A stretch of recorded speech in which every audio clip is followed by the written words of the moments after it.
Any diet which creates a calorie deficit has space in it for emotional eating. This one thing kept me stuck in the cycle of dieting and then regaining the weight for way longer than I needed to, and I didn't realize it. It was this.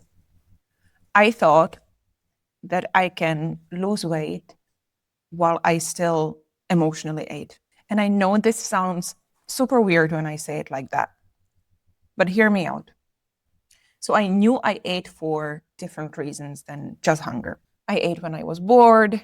I ate when I was frustrated at work. I kept eating sweets after lunch because I didn't want to go back to work. I ate when I was tired and I was feeling guilty for not going to the gym, or when I felt unfulfilled and lonely, because eating food was really convenient and easy. And I knew that I was engaging in emotional eating, but I wasn't able to stop it. And the reason why I wasn't able to stop it was that on some level, I thought it's okay. Let me explain. Emotional eating is a coping mechanism. It's not necessarily a problem in and of itself. It's a solution to a problem that you don't know how to regulate your emotions without food. So eating food becomes your default response when you're feeling any sort of strong emotions. Now, the good news is it's actually very straightforward to get rid of emotional eating and to get rid of the urge to use it as a solution. And the way you do it is that you catch yourself when you're about to emotionally eat. And before you do it, you do some sort of a replacement mechanism. So, for example, you go process your emotion with journaling or with deep breathing, or you vent to a friend, or whatever method of emotional processing. And after you do that, you can still go eat if there's any residual emotion that you weren't able to get rid of. But over time, you kind of build this ability to process your emotion in a different way that actually works way better than food and is much more effective. And that's the point when the urge to eat goes away, and then you are way more likely to gravitate towards your new method than to food. Now, I say the process is straightforward. That doesn't mean it's easy. Of course, it depends how much of a hell is food making of your life right now. But I would say for most people, like learning these new skills and learning to feel your emotions and regulate yourself is hard inner work. And that brings me back to my story, because when I first realized that I was emotionally eating, I was working with a coach at the time, and we were using counting calories as the primary method to create a calorie deficit or to control my intake. And here is the really bizarre thing. Any diet which creates a calorie deficit has space in it for emotional eating. And I know this sounds super weird, right? It sounds really counterintuitive, because emotional eating gets this bad rep that it's this thing that makes people gain weight. But it's actually not necessarily true. Let me give you an example. I am on a diet, I'm counting calories, and I have my meal prep boxes ready in the fridge.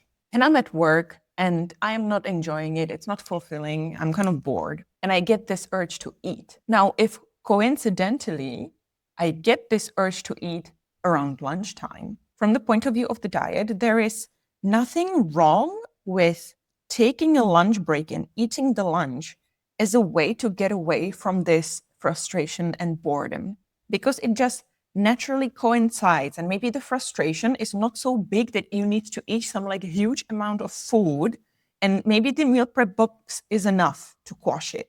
To me, this didn't happen necessarily during a dieting phase, but with my coach, we were doing a maintenance phase between two fat loss phases. So we were losing weight, maintaining for a bit, losing again. And I was counting calories this whole time. And sometimes what would happen on this maintenance phase was, because I was very active and my maintenance was quite high, I had quite a bit of room for like junk food and big meals. And so sometimes it happened that I wasn't necessarily hungry, but I still had room in my calories to eat something for fun.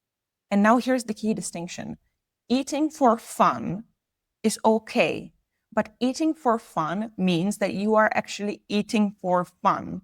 But when you have a tendency to eat emotionally, if you are eating for fun at a time when you feel uncomfortable and you're looking for a little pick-me-up, you are engaging in emotional eating. So what would happen was that whenever I had this day when I wasn't that hungry and I had some calories left over, it got me into this kind of paradoxical situation where I had calories left over in my plan. And my coach was telling me that it's okay to go and eat food, But intuitively, I knew that if I went and I ate the food, in my situation, I would be engaging in emotional eating. Does that make sense? There was no clear distinction from the point of view of the diet or my coach. And so this kind of led to me being convinced that as long as I'm able to stick to my calories, it is okay to emotionally eat. But obviously, that wasn't true. Because once I had the identity of an emotional eater, I was an emotional eater on a diet, but I still was inside me viewing myself, okay, this is something that I do. When bigger stresses came at work, my emotional eating kind of overpowered the diet. And neither counting calories nor my coach's advice was able to stop that. And so as a result, allowing myself to engage in emotional eating while things were quote unquote good and I could keep them under control completely threw me off track when things were not as good, and my emotions caused me to regain the weight that I have lost during my diet, during my maintenance phase, because I wasn't able to stick to the maintenance. When things got bad at work, my emotional eating just took over and I started gaining weight. It's like allowing an alcoholic a shot a day and then wondering why they fell off the wagon when things got bad. It's because you leave yourself this option open. Like, I can do it as long as I can control it. And the point is, you cannot control it.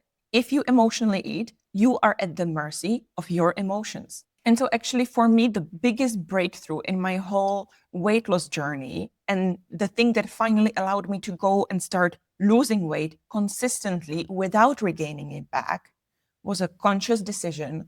I am not going to engage in emotional eating anymore, even if it's disguised under a good day where I'm sticking to my calories, even if it's unhealthy foods, even if the emotion is really small and I just need one piece of chocolate to quash it. In all of these instances, I am going to look into myself, I am going to process my emotions, or I'm going to do my best. And then I will make sure that when I eat, it is actually for fun and enjoyment. It's not to compensate for something within me that is uncomfortable. I guess that's it.